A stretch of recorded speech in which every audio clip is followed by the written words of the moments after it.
उसके वर्धन के लिए। दूसरा, मानव सावधान, हम मानवों को सावधान करने के लिए ठाकुर जी की लीला है।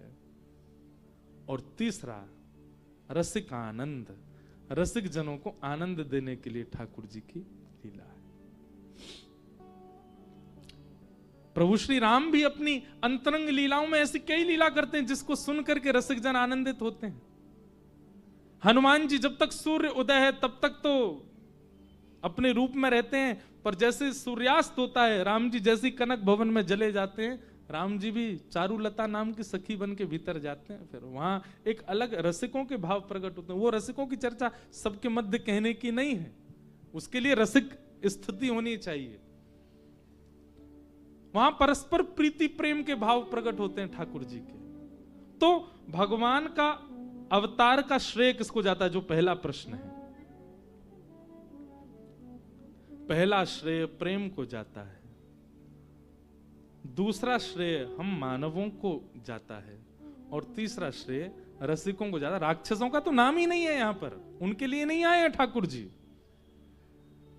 वाल्मीकि रामायण में भगवान श्री राम कहते हैं, बोले रावण को मारने के लिए वानरों की सेना की जरूरत नहीं है मुझको, तो बोले जितनी देर में लक्ष्मण जी अपनी पलक झपकाते हैं ना, इतने से भी कम समय में मेरी इच्छा हो जाए तो रावण को यहीं बैठे बैठे मार दूंगा मैं। मेरी इच्छा हो जाए तो रावण जन्म ही नहीं लेगा। ये रावण जन्म भी इसलिए है ताकि अयोध्या से लंका तक की यात्रा में मध्य में जो रसिक जन मिलेंगे उनको सुख दिया जा सके, उनको अनुभव कराया जा सके। राम अवतार रावण वध के लिए नहीं है, सबरी को सुख देने के लिए, जटायु को उद्धार करने के लिए, और अपने प्राण प्रिय श्री महादेव को रामेश्वरम में स्थापित करने के लिए।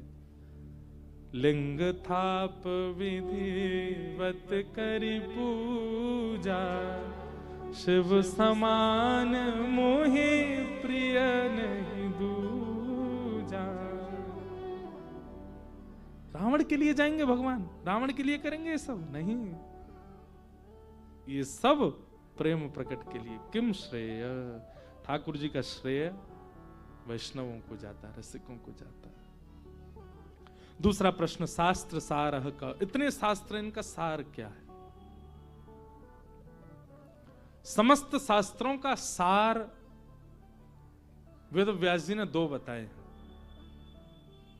अष्टादश पुराणेषु व्यासस्य वचनद्वयम् परोपकार पुण्याय पापाय परपीडनम। पहला, परोपकार पुण्याय, पर उपकार करना है यही पुण्य है, और जो स्वयं के लिए बुरा लगता है वो किसी के साथ ना करना यही पाप है। इन दो का सावधानी रखो, यही सारे शास्त्रों का सार है। बस इन्हीं को विविध विविध विस्तारीकरणों से समझाया जाता है। तीसरा, स्व अवतार प्रयोजनम, भगवान के कभी मत्स्य अवतार, कूर्म अवतार, कच्छप अवतार, नृसिंह अवतार, जब सारी क्रिया मानव बन के की जा सकती थी तो भगवान फिर जीव जंतुओं का रूप धारण करके क्यों आए। ठाकुर जी अपनी स्थिति बताते हैं कि किसी भी रूप में या किसी भी स्थिति में आने में ठाकुर जी को लज्जा नहीं, हम मानवों को होती है। बुरा नहीं मानिएगा, यहां तो सब लोग, सब रसिक जन कथा के अनन्य श्रोता बैठे हैं, हमारे जन्म से पूर्व के भी श्रोता यहां बैठे हैं जो हमारे जन्म से पहले से ही कथा सुन रहे होंगे। पर कई बार कथा में आने वाले लोगों को भी कथा इसलिए समझ नहीं आती क्योंकि उनकी अनुकूल व्यवस्था कथा में नहीं थी। इतनी बढ़िया कथा हुई, क्यों नहीं सुनी। सोफा नहीं मिला रिक्लाइन वाला, रिक्लाइन वाला सोफा चाहिए तब कथा समझ में आएगी। तो कई लोग जो है वो इस प्रकार अपनी स्थितियां चुन के रखते हैं, ऐसी स्थिति होगी तो ही हम भजन कर पाएंगे। महादेव का अभिषेक करने के लिए श्रृंगी हाथ में, नीचे लोगों को सपोर्ट चाहिए, यानी इतना भार कैसे सहे हम। महादेव कहें कोई गरज नहीं है भैया, मत डाले, मैं पूरे दिन वैसे ही नहाता रहता हूं, काहे को इतने प्रयास करे। तो सबकी अपनी अपनी बातें हैं, लेकिन ठाकुर जी स्वयं को हर स्थिति में ढाल करके अपनी सर्वव्यापकता और सर्व प्रकार की स्थिति की स्वीकारिता का अनुभव कराते। इसलिए मत्स्य भी बने, कूर्म भी बने,